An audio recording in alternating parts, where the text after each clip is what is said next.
Good morning and welcome to the San Francisco Interfaith Council's weekly online briefing for faith leaders. Today's program is SF County Transportation Authority will provide an update on the downtown congestion pricing study and engage your input.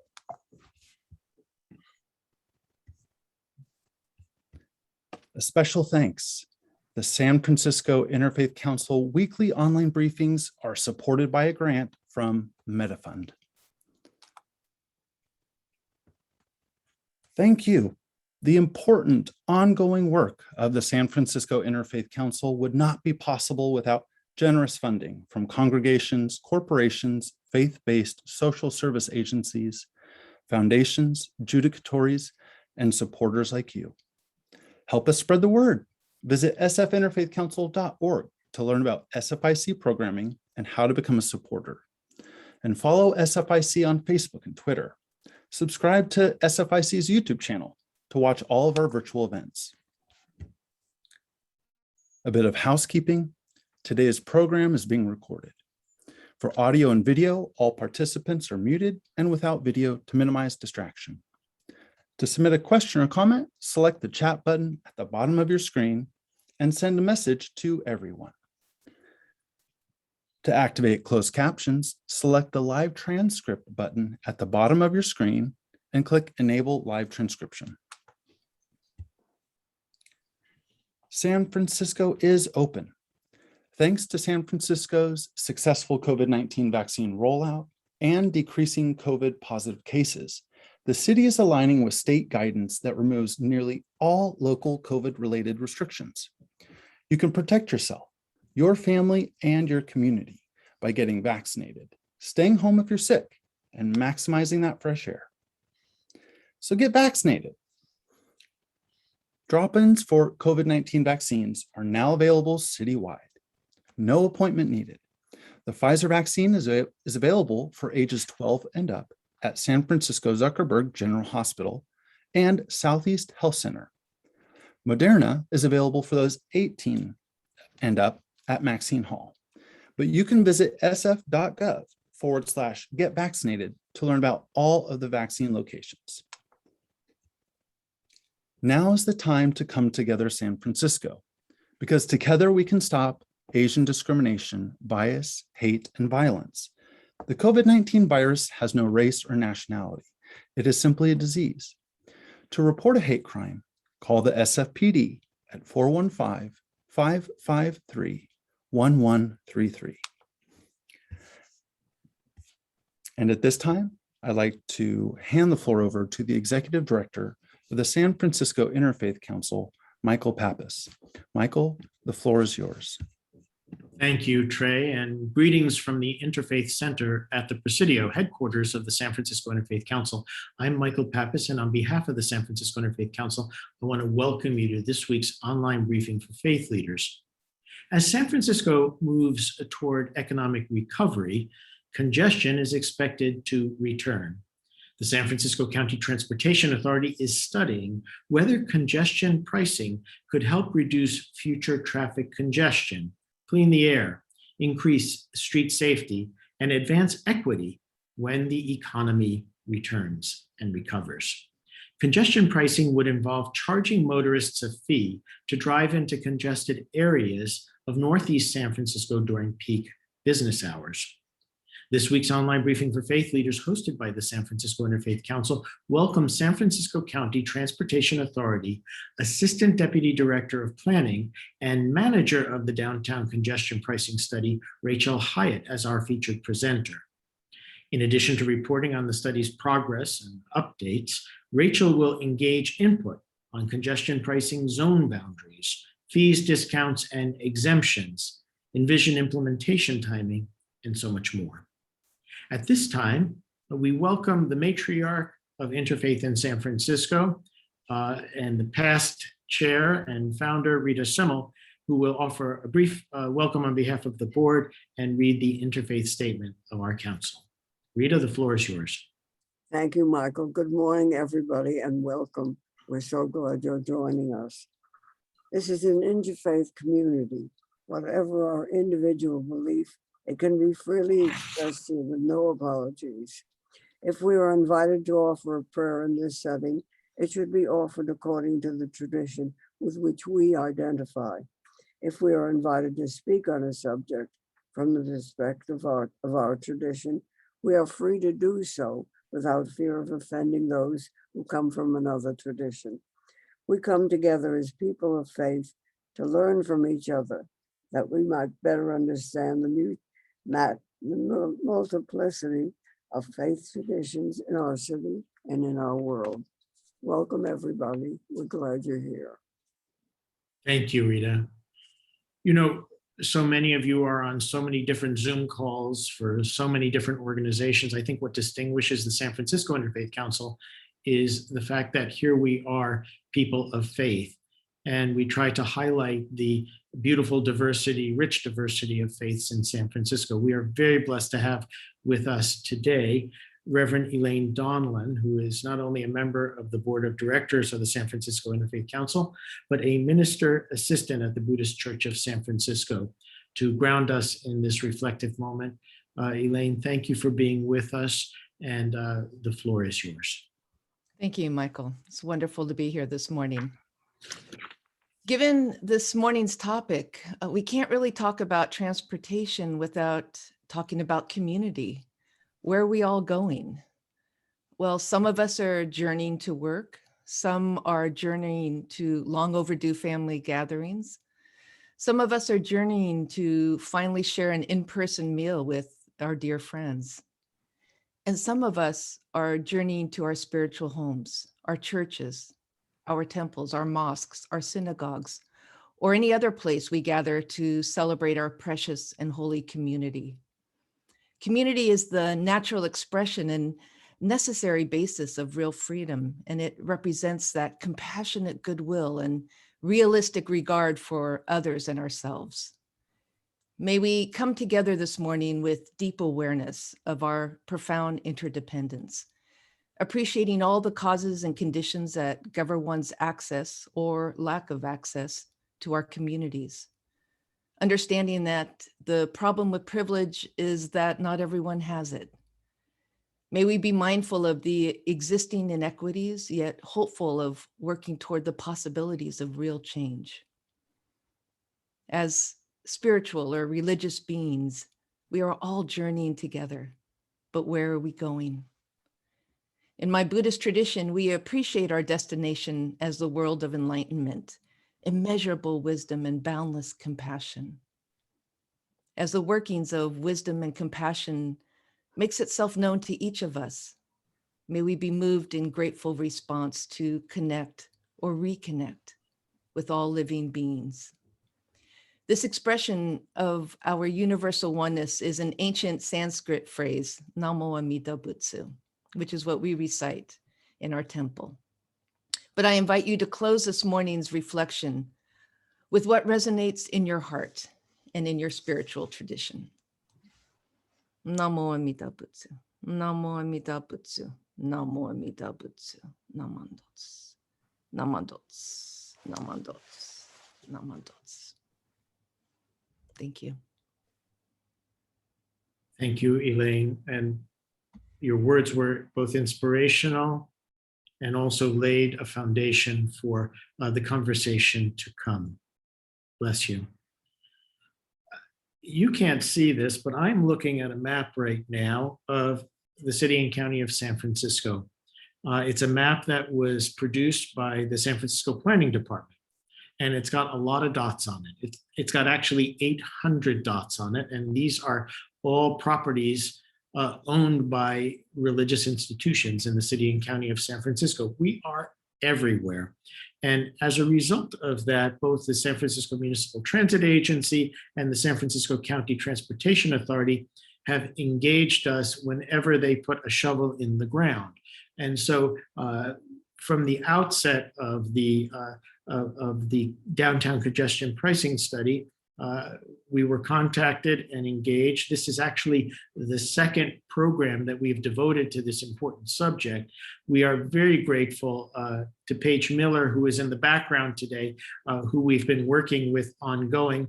But today we are blessed to have with us Rachel Hiatt, who is the Assistant Deputy Director of Planning and Manager of the Downtown Congestion Pricing Study, as well as Mari Hunter, Principal Transportation, Parking, and Curb Management Specialist. So we are thankful to have you all here, both of you here, and I am going to take a back seat now and allow the two of you to engage us. And for those who are in the audience, I just want to let you know today is somewhat of a focus group. And for that reason, we're going to leave the chat open. We encourage you to, if you have any questions at the conclusion of the program, we'll pose those questions. I have some questions to ask of our guests today, but we are taking a departure from our normal policy and form. And so we would engage you and we would invite you to actively be involved with the chat. With that said, Rachel and Mari, the floor is yours. Thank you so much, Michael and SFIC, for having us. We're really appreciative of this opportunity. I'm Rachel Hiatt with the San Francisco County Transportation Authority, and our agency is governed by the San Francisco Board of Supervisors, just wearing a different legal hat as Transportation Authority commissioners. And our agency's responsibilities are for long-range planning. So we do the long-range countywide transportation planning for San Francisco. We're also responsible in that vein for congestion management in San Francisco. And then another role we have is to administer funding sources for transportation that come to San Francisco. And a key one is the half-cent sales tax that voters have approved for transportation, dedicated to transportation in San Francisco, and our board administers that. It was in their function as congestion management agency oversight board that they asked us to undertake this study of congestion pricing. But a key partner in this work is SFMTA. And so I just want to, before I start with my update, invite Mari Hunter, who's our partner in this, to make any introductory remarks. Mari. Hi, good morning. Yes, I'm Mari Hunter. I'm with the MTA, and I work on the parking and curb management team, but I also work on this study with the SFCTA. If and when a tool like this like congestion pricing is necessary, your feedback is really important so we can design a system, including transit service, that best meets the goals and priorities of the city and the region. So we'll echo Rachel's appreciation for your time this morning. I look forward to a discussion with your group. Thank you, Mari. So I would like to share some images here. So Michael gave a great sort of brief description of what a congestion pricing is. And when we launched this study, it was back in 2019 when our board asked us to undertake that. And we were in record congestion in 2019 because of growth in jobs and housing, because of growth in ride-hail vehicles like Ubers and Lyfts. And our board was looking for another tool to manage the record levels of congestion. We know that there's no one single solution to congestion during peak periods, but we were looking for a way to reduce just the amount of vehicle traffic on our downtown streets by, say, 10 or 15%, as a way to help make all of the rest of our transportation investments work as well as they can, up to their potential, and move the number of people that we were trying to move. An illustration of the problem is shown in this picture here of Mission Street, where there is actually a bus lane, a dedicated bus lane in this photo, but the bus isn't able to make use of it because of the amount of vehicles on the street, including vehicles making legal right turn movements out of the bus lane. So the key problem that our board was seeking to address was congestion.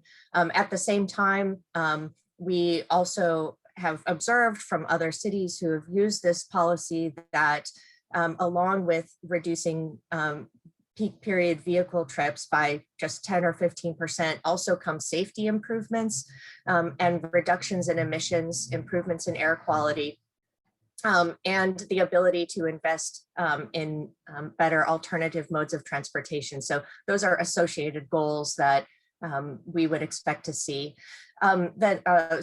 addressed through a policy. And then lastly, our board asked us to make sure that equity is front and center as we conduct a study of congestion pricing, to make sure that San Francisco's low-income communities and communities of color, not just in San Francisco, but in the region, who are disproportionately negatively impacted by traffic, especially along the safety front, and bear the disproportionate brunt of the pollution and emissions, are beneficiaries of congestion pricing, and that we design a program that is equitable.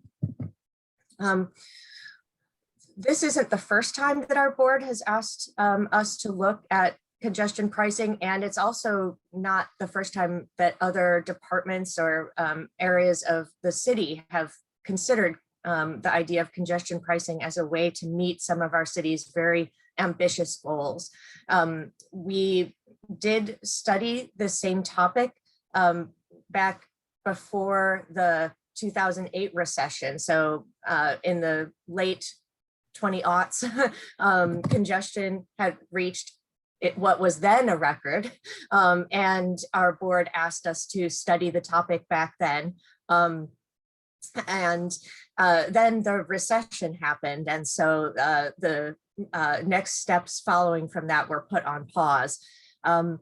But since then, other parts of San Francisco, other departments have identified congestion pricing as a potentially something needed to reach our city's Vision Zero strategy of eliminating traffic deaths, and our city's climate action plan with very ambitious climate emission reduction goals. Transportation and private transportation is the one part of our emissions profile that is going in the wrong direction. While there are other cities around the world that use congestion pricing, there isn't a city in the US today that has a congestion pricing program in place. New York City will be the first to actually use congestion pricing when their program goes into effect in 2023. Other cities along the West Coast, however, are studying the topic as San Francisco is. Although we started this study in the 2019, and then the pandemic has happened and travel patterns have been completely changed, we have continued with the study and with the outreach conversations around the topic for a few reasons. One, we do expect San Francisco's economy to come back, and with it congestion. That's happened every time we've had a recession, seemingly every 10 years, but after the economy has always recovered in San Francisco and congestion has come back worse than before. So we want to be prepared for the future. If it's 5 years from now, or there's a lot of uncertainty about what recovery will look like, but we would have this tool in our toolbox if and when it's needed. We also know that congestion pricing would be a very big change, and it's a significant policy. And so it's not the sort of thing that can be implemented in a rushed way or overnight. There need to be a lot of community conversations around how to design a policy that is fair and effective. And so we're having these discussions about the idea just because we know that there's a lot of outreach and conversation needed to be able to get something right. It would take that long actually we couldn't actually get to an implemented program. Even if that was the city's desire, it would take a 5-year period just because of all the steps required.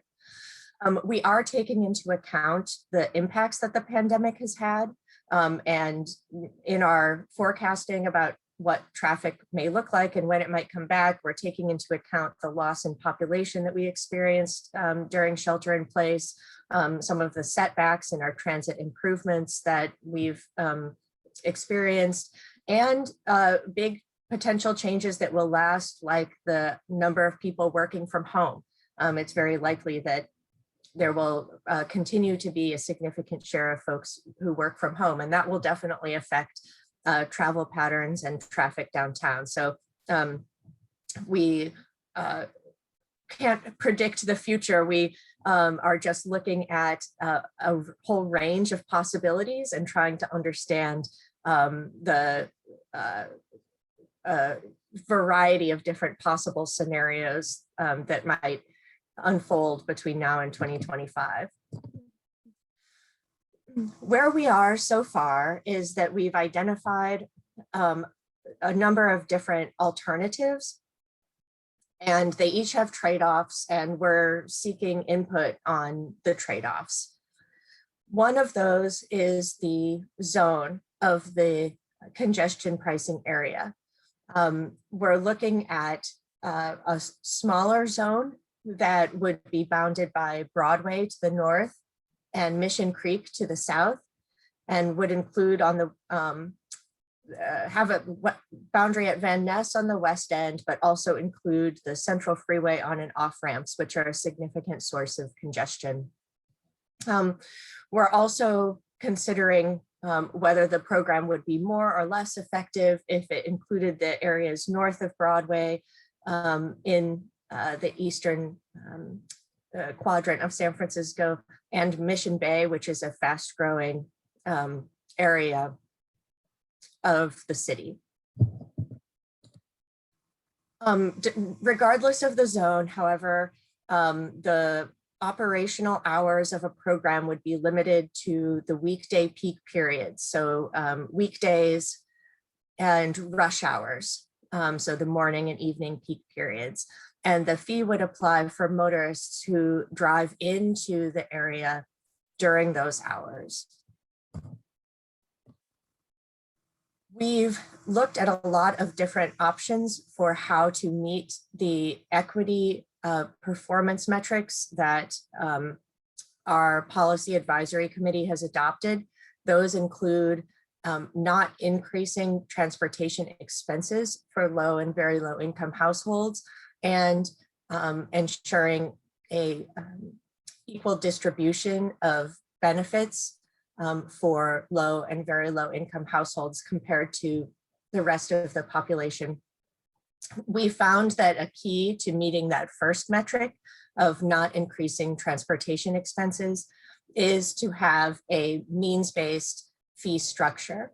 And we're using here the quintile breakdown of household income that's used by the city to qualify people for affordable housing, for below market rate housing.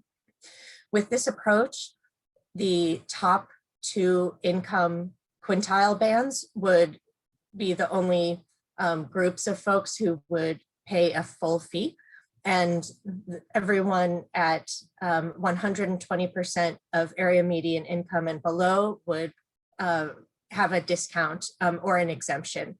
And the discount would be steeper the lower income quintile your household is in, and the lowest income drivers would be completely exempt.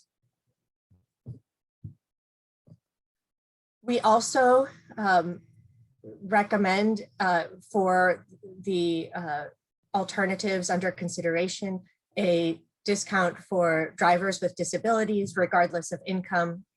We would recommend a maximum, a cap on the amount of times any motorist would need to pay this fee over the course of a day if they're making multiple trips during the rush hours. We also know that ride-hail vehicles like Uber and Lyft disproportionately contribute to congestion and also have unique travel patterns. And for that reason, we recommend that the congestion fee apply to those passengers per trip. So for a passenger making a trip in a ride-hail vehicle, the fee would apply not just crossing, but even for trips within the zone. There are other options that we're very interested in feedback on because they involve trade-offs. Some of these include a discount for residents of the zone of higher incomes. So with the income-based fee structure I described, that would be available for residents living in the zone, other residents of San Francisco, or other Bay Area residents, anyone who can sign up for a fast track can receive the income-based discount that they qualify for. But for zone residents who wouldn't qualify for an income-based discount, we could provide them a discount because of their residence within the zone. We could also do something similar for folks who've already paid a bridge toll as part of their journey.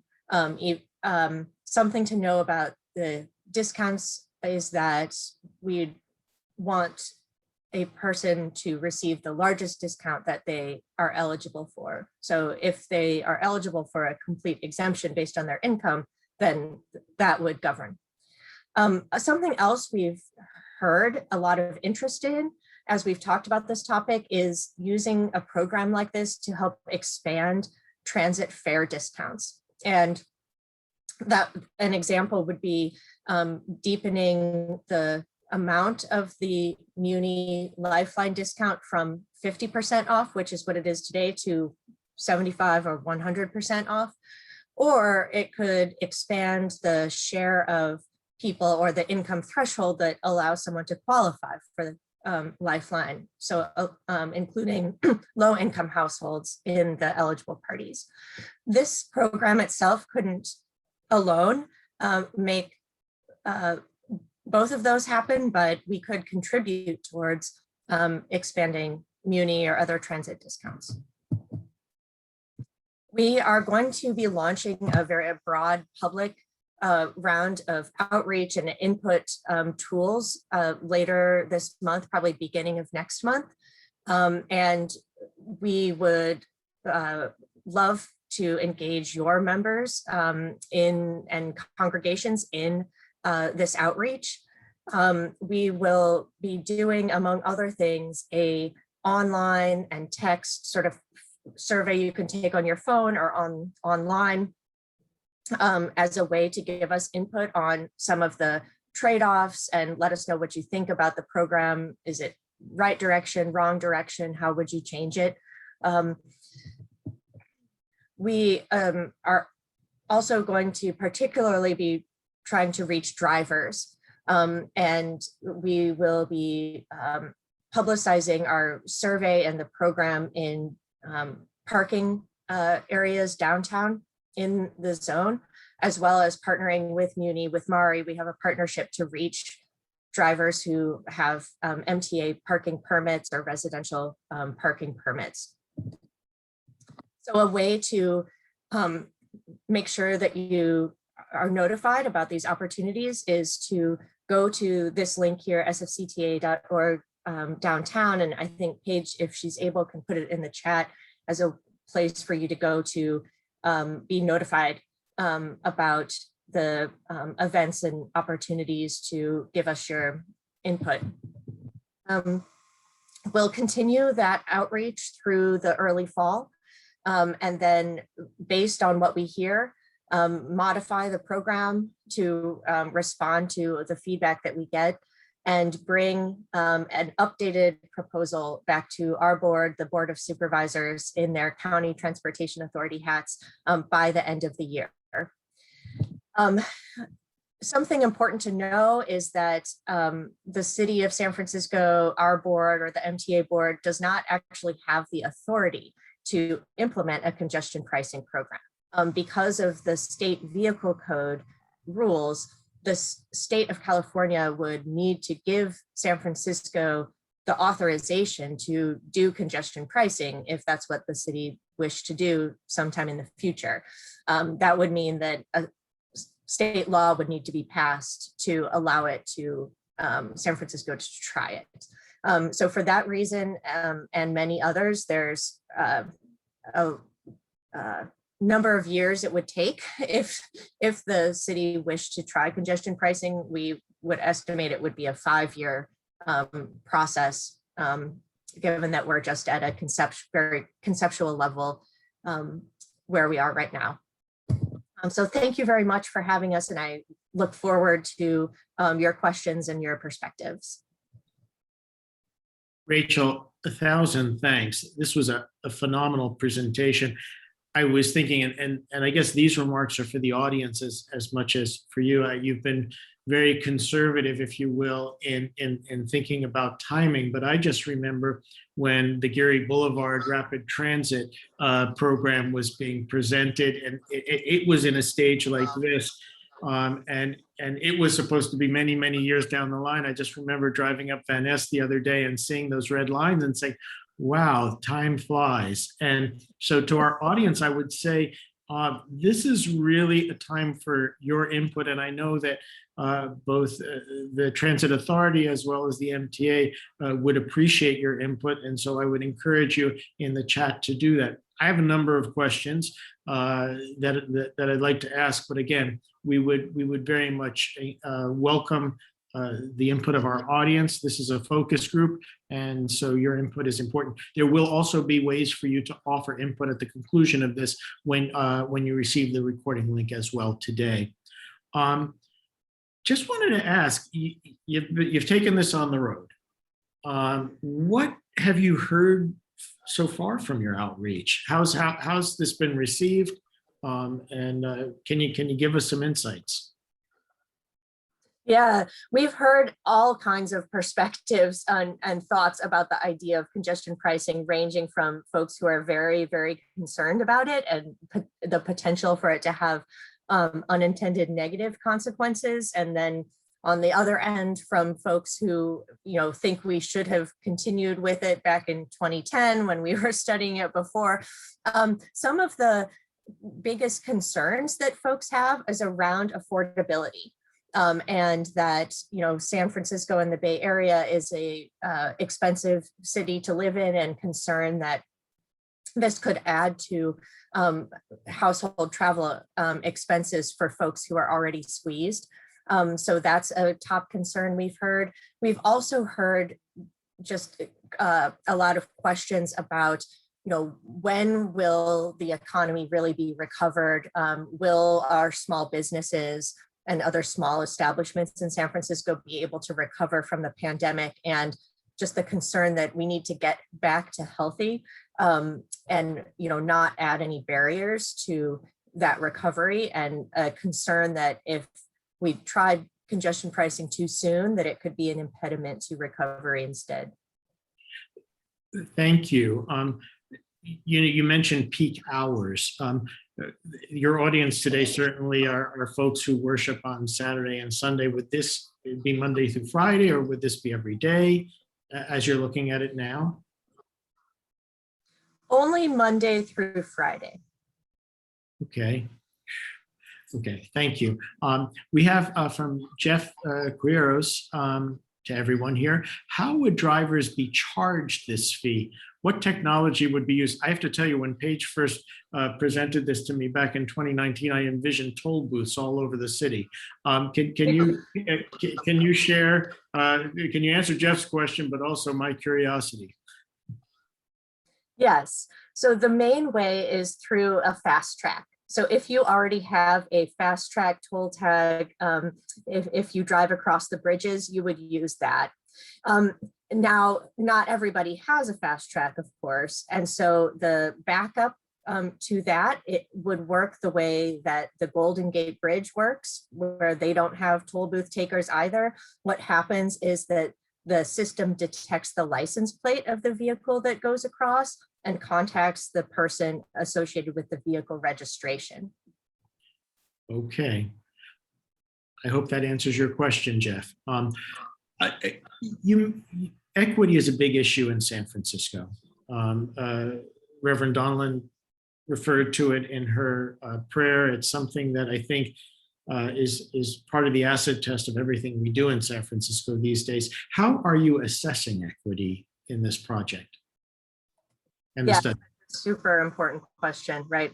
So the first thing that we know is that the existing situation is not equitable as far as vehicle traffic and its impacts. Our low-income communities and communities of color, people of color, are more likely to be riding the bus and walking or biking versus driving downtown. And the folks who are driving downtown during peak periods are mostly in the highest income category. And the low income communities in the zone are those who have San Francisco's most unsafe streets and most polluted air. So there's an existing inequity that is a problem. But we don't want to make that worse. We need it to go in the corrective direction. And so that's a key reason why we adopted some indicators that include not increasing household expenses for low and very low income households, and then looking at how the benefits would be distributed. And the benefits meaning reduced delays and improve travel times, especially for transit, and where the air quality would improve, and seeing whether the communities that are most affected by those conditions would see benefits. The key to meeting that first goal, the not increasing expenses, is to have a means-based fee structure we found that includes an exemption for very low income drivers.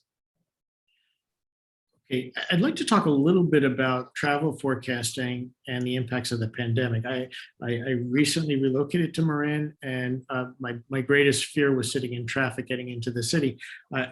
Albeit I started early to get to our offices in the Presidio today, but I sailed in. How is your travel forecasting taking into account the impacts of the pandemic and I guess people working from home? Yeah. So we are trying to take a number of pandemic related impacts and uncertainties into account by looking at a whole range of scenarios from, best case to worst case, and then things in the middle. The uncertainty kind of is the key, though. We don't know which of those worst case or best case scenarios is going to happen between now and 2025. So we've got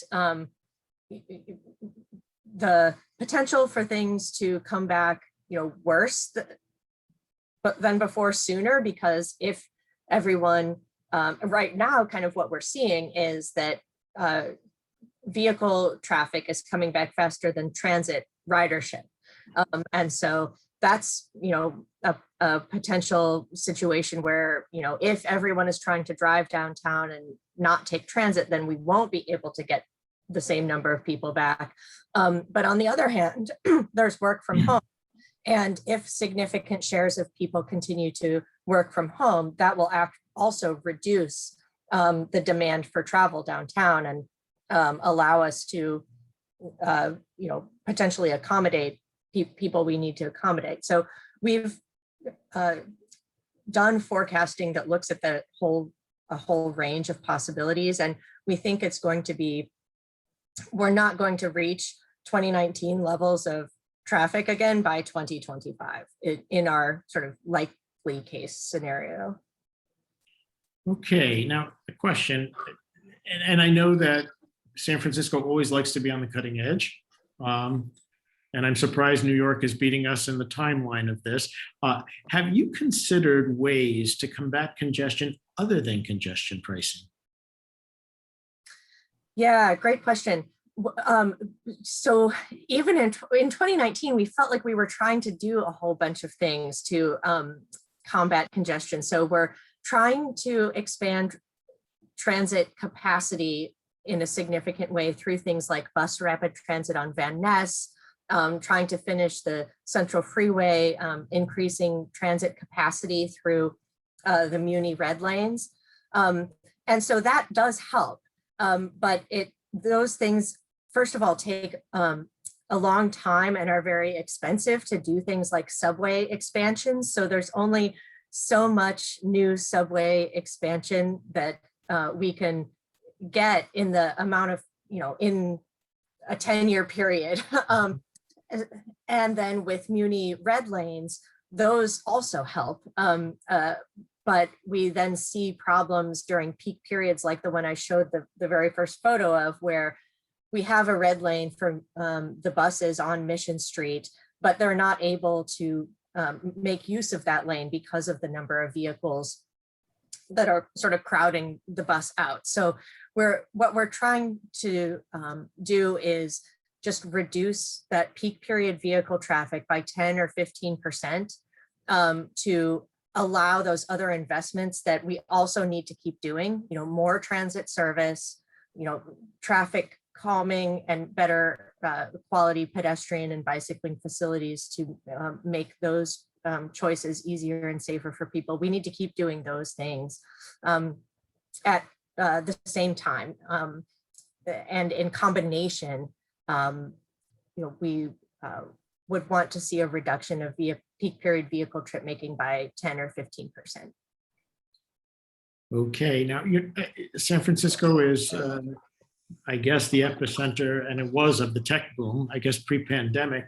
And with that, I think also because so many of the ride-hailing companies are headquartered here, we saw this just real boom of ride-hailing services, double parking, and the like. I'm just wondering, why not only charge ride-hailing companies, since those trips are responsible for so much of the congestion? Mm-hmm. Well, they are responsible for a disproportionate share of the congestion. That is definitely true. So we do recommend charging them differently because of that fact. And so we would recommend that a fee apply for each trip in the zone that's made by ride hail. We also want to make sure that that fee is passed, is not borne by the driver of the ride hail vehicle, but is passed to the passenger for the trip. Okay, it took me a while, and I want to thank you for the clarity that you gave as to what the San Francisco County Transportation Authority is and its governance. It took me a little while in the beginning when I was learning during the Geary Rapid Transit to understand the difference between the MTA and the County Transportation Authority. And Mara, you might want to chime in on this one. I'm looking at how congestion pricing will affect business and the economy. And in posing this question, I know that there is going to be a fragile relationship between the congestion pricing and toll fees and parking fees. It would seem like the people are going to, who are motorists, are going to be like double jeopardy here. Could you address that issue and the anticipated impact it could have on the economy and on businesses in San Francisco? Do you want me to start on parking? So I'll start with parking, and that this was actually something we heard just last night about the potential for parking impact. The question was actually mostly around the zone, and that people will drive, they'll park up, and it'll be very congested. And so a responsibility of the MTA, of course, is to regulate the curb. And so we will, in anticipation of something like this tool, if and when, again, it's necessary, make sure that our parking regulations are appropriate.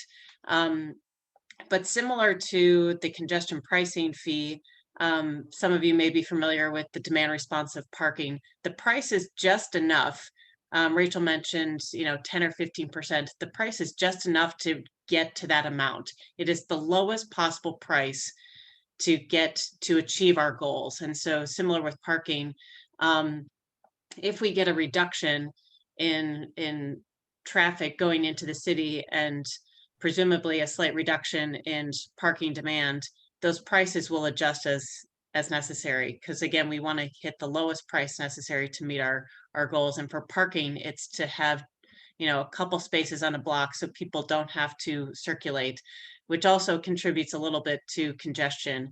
That's why we have demand responsive pricing for parking, is to eliminate that circling and looking for parking in and outside of the zone. So that's one way we can balance, if this moves in, how parking would be adjusted to, so they are symbiotic.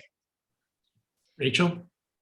Yeah, and on business health and vitality, that's definitely something we're concerned about. And we have heard a number of proposals for what kind of economic conditions we should wait to see in place before thinking about implementing congestion pricing. So that, for instance, we should wait until visitorship and tourism is back at healthy levels, because that's something that downtown businesses depend on, is the visitorship and tourists visiting. Also, office and other downtown commercial space vacancy rates. Right now, the vacancy rates are very high, and that's something that we've heard is concern for businesses. And so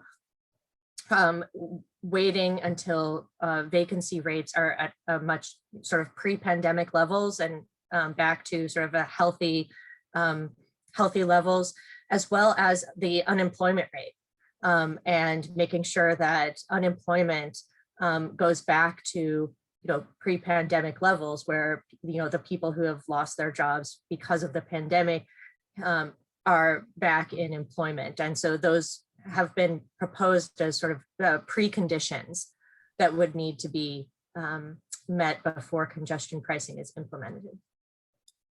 Okay, I turn your attention now to the chat. And Mari, why don't you stay with us, because I think this might be a this might be an MTA question as well.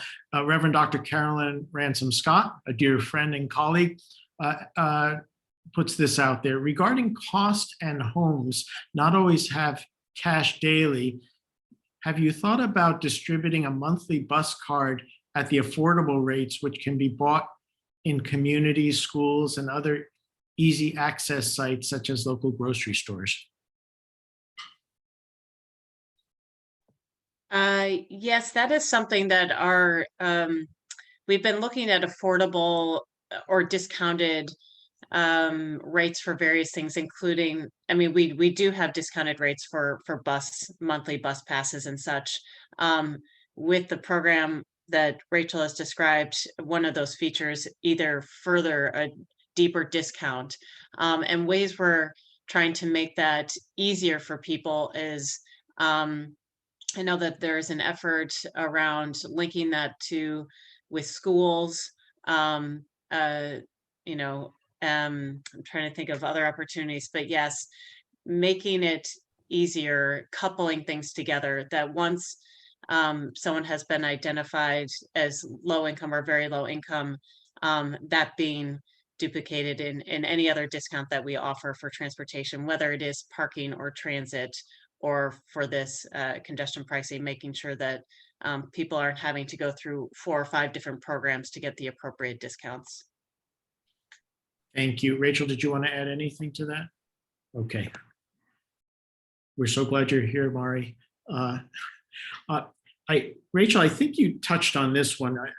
Under what circumstances would we consider implementing congestion pricing as the city recovers? I served on the Economic Recovery Task Force, and I watched the city, so during the Great Recession. And one of the roles that the Interfaith Council plays is we convene the CEOs of the faith-based social service agencies that provide basically the safety net for the most vulnerable residents in our city. And I remember back then, Mayor Lee was in the unenviable position of having to ask a lot of our agencies to cut their budgets by 30% during that Great Recession. I think had it not been for some of the federal stimulus that we're getting and monies from the state, we'd be in a dire place. But I suspect that the impacts of the pandemic, the economic impacts of the pandemic, are going to be seen for quite a long time. I'm just wondering how you see this project meshing with the greater needs of San Francisco economically. Right. Well, some of the preconditions or the indicators that we've heard that we would need to look to are the unemployment rate. So looking at what unemployment is at, look at visitorship and tourism levels, because so many businesses depend on visitors and tourists, looking at office vacancy rate. I am interested in, from your all perspectives as faith leaders, whether there are economic indicators that you that are relevant to you that I've heard the key ones that I've heard from the business community are office vacancy rates, tourism rates, and unemployment levels. But I maybe there's others that we haven't thought of. That would be helpful to know. Interesting that you should ask this, because during the pandemic, we've been working with Sierra Health in helping to convey information about the pandemic. And as a result of that, we also put out a survey over the course of 4 or 5 weeks. We are compiling the results of that survey, and we would be glad to share it with you. And this is sort of the view from the pew. I would say from the macro level, our houses of worship, because they were able so quickly to pivot to online worship and virtual ministry, that there was a continuity of operation. What we're seeing, interestingly, is that with online worship, for those congregations that have the resources to do online worship and virtual ministry, that their attendance at worship is actually up. And that people who normally wouldn't be in the pews are tuning in. And we're hearing that in many cases, actually giving is up. And that is the case in just for houses of worship. Our constituency certainly is much larger. It's the social service agencies. It is the and that's a group that I really would like for you to speak with, because I think a number of them are in this area.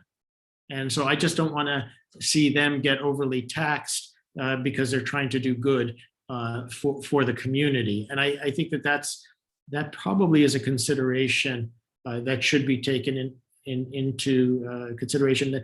And I really would like for you to hear from them directly. So as I was going to recommend at the conclusion of this program for anybody tuning in today, Rachel and Mari and Paige have so graciously extended themselves today, but I know that they'd like to hear from more of our faith community. And so for those of you who are listening in today, if you feel like you're going to be impacted or your congregants are going to be impacted, or the communities of faith that you represent, please, by all means, engage our speakers today. They say if you're not at the table, you're on the menu. So I think it's really important to be part of this dialogue and engagement. I just have one last question. Can you share a little bit more about the decision-making process in terms of implementing congestion pricing? Yes, definitely. Our board is expecting us to bring back findings to them by the end of the year, and describe to them what we've heard through the outreach we've done, and how what we've heard would change the proposals that I described, and then offer them a recommendation or some choices about what they could do next. And so some of those choices could include continuing on with the next stages of design. So that could be, if we find that there needs to be an exemption program for low and very low income people, that would be a design process that would need to happen. They could also say, well, we need to see certain conditions in place, like the economic, conditions. And so we, want to monitor those and, take a next step when, we see certain, if the problem reaches a certain level, for instance. So the recommendations could take any number of steps, but what they couldn't decide to do is say, okay, we're definitely implementing congestion pricing, because that authority rests with the state. And so there would have to be a state law passed to allow San Francisco to try congestion pricing. So that's a milestone, that would be something that would have to be in place first in order for San Francisco to try this. Rachel, I have to tell you, I've sat in the pew so many times and I've heard preachers say, well, this is my last point. But I've got one more question. It just came to mind. You've stressed the at least 5 years. Mhm. With New York, pretty much fast tracked on this. You said by 2023, I think, that Mhm. they're looking to implement. I'm guessing that you're going to be watching New York carefully Mhm. to see how it works there. What different considerations are you taking? Are you looking at, between our two cities? Yeah, well, so they have a different, transportation system than we do, and they're also trying to solve for a different goal. So a difference with the New York program is that they are also trying to raise revenue for their subway expansion.